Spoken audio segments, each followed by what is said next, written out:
प्राकृतिक साधन स्रोतको संरक्षण, संवर्धन र उपयोग सम्बन्धी नीति।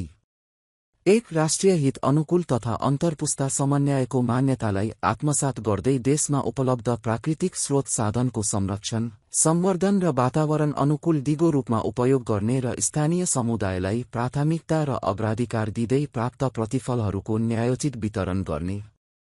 2 जनसहभागितामा आधारित स्वदेशी लगानीलाई प्राथमिकता दिँदै जलस्रोतको बहुउपयोगी विकास गर्ने।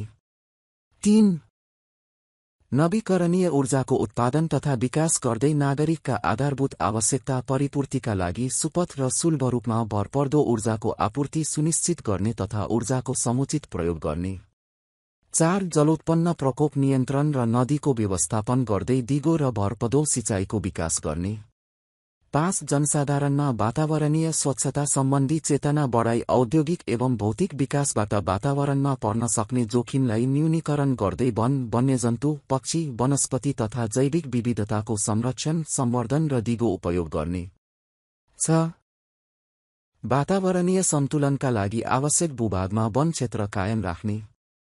7 प्रकृति, वातावरण वा जैविक विविधतामाथि नकारात्मक असर परेको वा पर्न सक्ने अवस्थामा नकारात्मक वातावरणीय प्रभाव निर्मूल वा न्यून गर्न उपयुक्त उपायहरू अवलम्बन गर्ने।